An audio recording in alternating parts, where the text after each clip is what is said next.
ગુજરાતમાં 15 મહાનગરપાલિકા, 34 જિલ્લા પંચાયત, 84 નગરપાલિકા અને 260 તાલુકા પંચાયતની આગામી ચૂંટણીઓને લઈ રાજકીય માહોલ ગરમાયો છે. ભાજપ, કોંગ્રેસ અને આમ આદમી પાર્ટી દ્વારા જોરશોરથી પ્રચાર શરૂ કરી દેવામાં આવ્યો છે.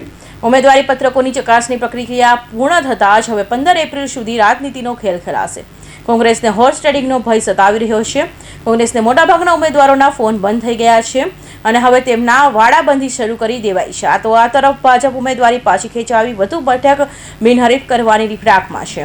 ત્યારે નવસારી કોંગ્રેસ દ્વારા 35થી વધુ ઉમેદવારોને અજ્ઞાત સ્થળે ખસેડાયા છે. નવસારી જિલ્લા કોંગ્રેસ પ્રમુખ શૈલેષ પટેલે આક્ષેપ કર્યો હતો કે ભારતીય જનતા પાર્ટી સત્તાના નશામાં ચૂર થઈને સરકારી તંત્ર અને પોલીસનો દુરુપયોગ કરી રહી છે. અમારા ઉમેદવારોને ક્યાંક પૈસાની લાલચ તો ક્યાંક જેલના કેસની ધમકી આપી બ્લેકમેલ કરવામાં આવી રહ્યા છે. લોકશાહી માટે ખતરારૂપ નિશાની છે. વાંસદા તાલુકા તમામ કોંગ્રેસી ઉમેદવારોને ભાજપના સંપર્કથી દૂર રાખવા સુરક્ષિત સ્થળે ભેગા કરાયા છે.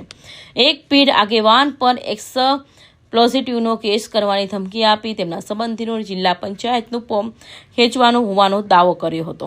ઉમરગામના મામલતદારના આત્મહત્યાના કેસને ટાંકીને કોંગ્રેસ આક્ષેપ કર્યો કે અધિકારીઓ પર ફોર્મ રદ કરવા માટે ભારે પ્રેશર કરવામાં આવી રહ્યું છે. આ તમાશો જોઈ રહી છે. જનતા ભારતીય જનતા પાર્ટીના ભ્રષ્ટાચારથી થાકી અને કોંગ્રેસને મત આપીને જીતાડવાની છે એ ભારતીય જનતા પાર્ટીના પ્રમુખને ખબર પડી ગઈ છે. એટલે એ આ પ્રકારના હથગંડા અપનાવી અને ડરાવી ધમકાવી અને લાલચ આપીને ફોડવાની કોશિશ કરી અને ફોર્મ ખેંચાવાના પેંતરા રચે છે.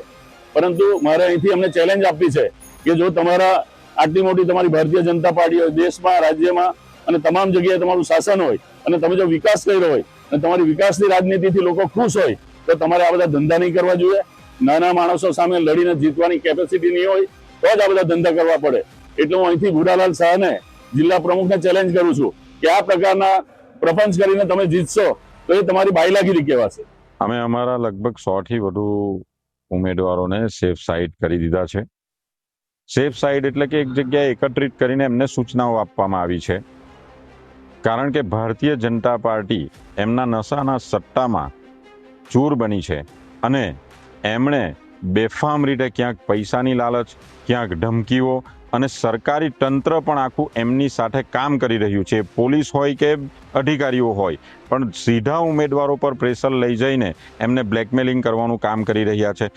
એમના ઉમેદવારોને બિનહરીફ કરીને સત્તા પર ટકી રહેવાના આ છેલ્લા હવાટિયા મારી રહ્યા છે. પરંતુ આવનારો સમય એ પરિવર્તનનો સમય છે અને અમારા કાર્યકરો, અમારા ઉમેદવારો નીડર બનીને લડવા માટે તૈયાર છે અને આવનારા સમયમાં અમે મક્કમતાપૂર્વક એમનો સામનો પણ કરીશું.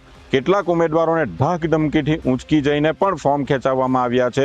એ ખૂબ જ ગંભીર બાબત છે. ગુજરાત પ્રદેશ કોંગ્રેસ પ્રમુખ અમિત ચાવડાએ જણાવ્યું કે આખા ગુજરાતમાં પોલીસ અને પ્રશાસન સાથે મળીને ભાજપનું એજન્ટ હોય તે રીતે કામ કરી રહ્યું છે. કેટલાક અધિકારીઓ ભારતીય જનતા પાર્ટીનો ખેસ પહેરી લીધો હોય તે રીતે વર્તન કરી રહ્યા છે. પોલીસના અધિકારીઓ કોંગ્રેસના ઉમેદવારોના ઘરે જઈને ડરાવી અને ધમકાવી રહ્યા છે. કલોલ, સુરત, આણંદ સહિતના અનેક જગ્યાએ કાર્યકર્તા ઉમેદવારો ધમકાવવામાં આવી રહ્યા છે. જે અધિકારીઓ ધમકાવી રહ્યા છે તેમના નામ સામે ચૂંટણી પંચ અને ડીજીપીને ફરિયાદ આપી છે. તેમ છતાં ઉમેદવારોને 25 થી 30 લાખ રૂપિયા આપીને ખરીદવામાં આવી રહ્યા છે. ચૂંટણી અધિકારીઓ પણ પુરાવો ચેક કર્યા વગર ખોટી રીતે ફોર્મ રદ કરી રહ્યા છે. કૌશિક પટેલનો report, Hind TV news, Surat.